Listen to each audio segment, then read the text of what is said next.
Hello friends, I am Hare Krishna, your friendly real estate advisor. जैसा कि मैंने आपसे वादा किया था कि मैं क्रिस्मी पर एक और वीडियो लाऊंगा। मैंने इस पर ऑलरेडी एक वीडियो बना रखा है।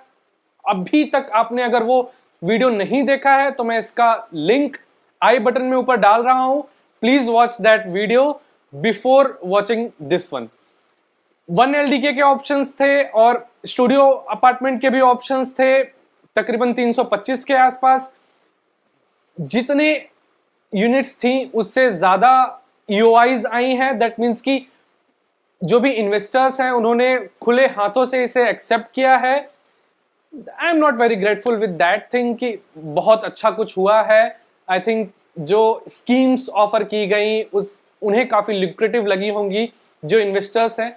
अगेन, मैं 1 LDK या उससे ऊपर वाली साइज को मैं गलत नहीं मानता, वो एक अच्छी इन्वेस्टमेंट हो सकती है, बट स्टूडियो अपार्टमेंट पर फोकस करूंगा मैं।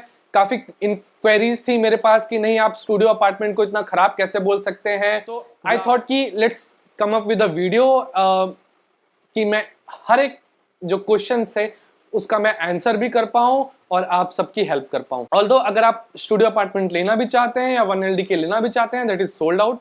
मैक्सिमम एनआरआईज और एचएनआईज हैं जो जिन्होंने इन्वेस्ट किया है, तो अब उसमें यूनिट्स कुछ है नहीं ज्यादा। तो जस्ट एक एजुकेशनल पर्पज से वीडियो देखें, या अगर आपने इन्वेस्ट कर रखा है तो एक रिव्यू भी इसका आप समझ सकते हैं। स्टूडियो अपार्टमेंट की जो स्थिति है गुड़गांव में वो बहुत अच्छी नहीं है। 1 या 2 स्टूडियो अपार्टमेंट्स हैं जिनमें 50 के आसपास का रेंट आता है और मेंटेनेंस भी तकरीबन 15 से 20 हजार के अराउंड की होती है। तो इफेक्टिव 30 से 35 हजार के आसपास पर मंथ मिलता है। दैट टू प्रॉपर्टी मैनेजमेंट जो कंपनी है उसे मेंटेन करती है, उसको आपको मेंटेनेंस चार्जेस वगैरह देने पड़ते हैं जो कि काफी हैवी होते हैं।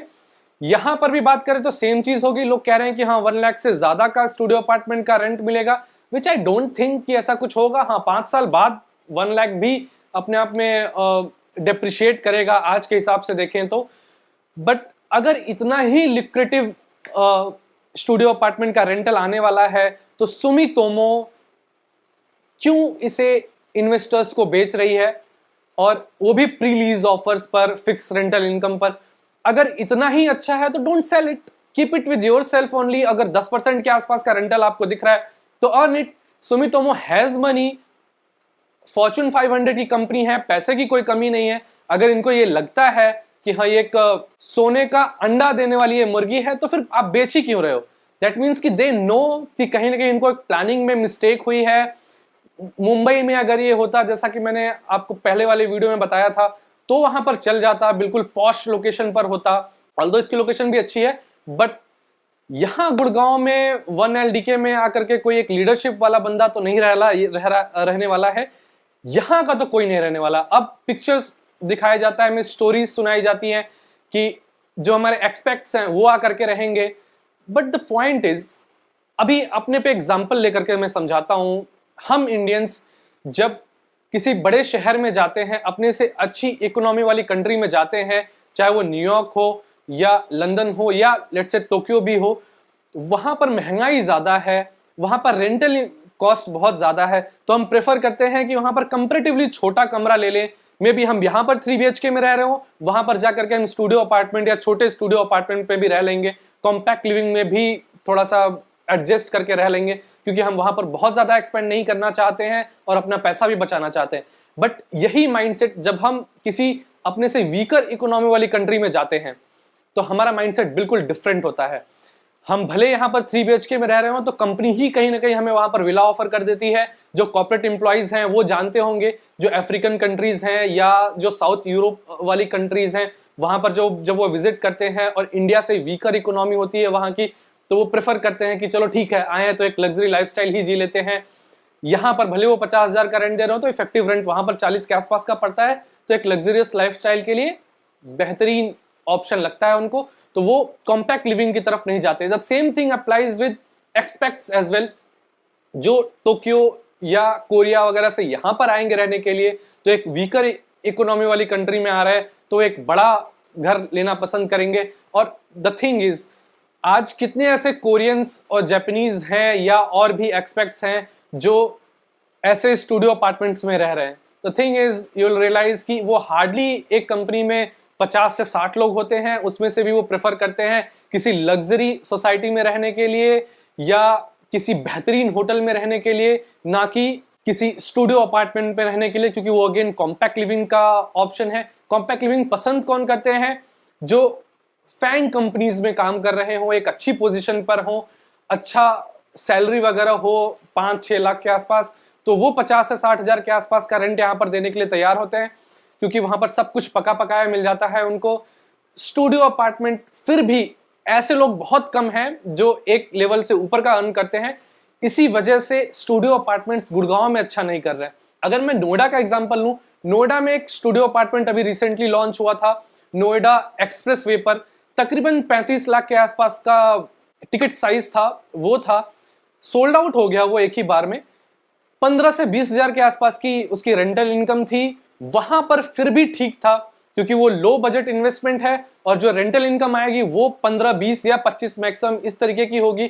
तो एक 1.5 से 2 लाख कमाने वाला जो एम्प्लॉय है वो वहां जाकर के रह लेगा। तो यहाँ पर जो स्कोप है, जो रेंटल्स का स्कोप है वो ज्यादा है और नोएडा वाले कंपैरिजन में वो ज्यादा है, तो वो हाथों हाथ रेंट पर चढ़ जाने वाला है।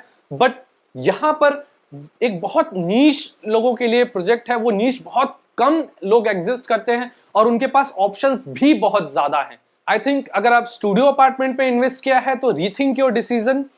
वही जो फिक्स रेंटल इनकम आपको दिखाई जा रही है वो कहीं ना कहीं आपके टिकट साइज में इंक्लूडेड है, और वो एक तरीके से जब प्री लीजिंग या फिक्स रेंटल इनकम वाली चीजें आती हैं तो मैं सिर्फ इसको स्कीम मार्क करता हूं, ये सिर्फ बेवकूफ बनाने का एक जरिया है। और ये स्टोरी भी जो एक्सपेक्ट्स वाली सुनाई जा रही है, दे नो वेल कि ये इंडिया में या इंडियंस इसे एक्सेप्ट नहीं करने वाले, स्पेशली नॉर्थ इंडिया के लोग एक्सेप्ट नहीं करने वाले।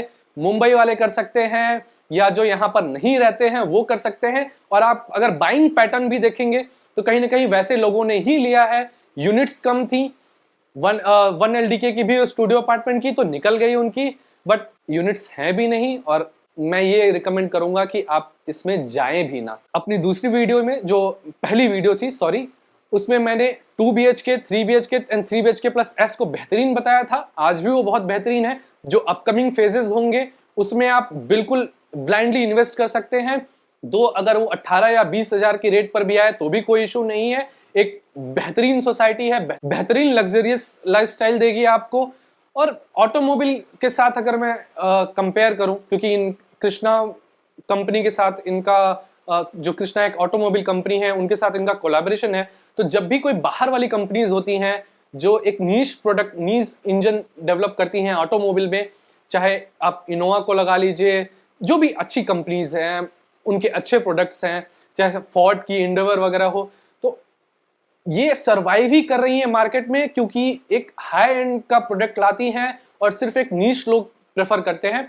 उनकी कभी नॉर्मल हैशबैक कभी इतनी पॉपुलर नहीं होती, तो ये हैशबैक प्रोडक्ट है स्टूडियो अपार्टमेंट। और 3 BHK plus S is SUV kind of thing, जिसको आप एंडेवर या इनोवा वगैरह से, क्रिस्टा वगैरह से कंपेयर कर सकते हो। तो ऑटोमोबाइल में ऐसी अच्छी कंपनीज के हैशबैक गाड़ियां कैसा कर रही हैं वैसा ही करेंगी ये स्टूडियो अपार्टमेंट्स भी।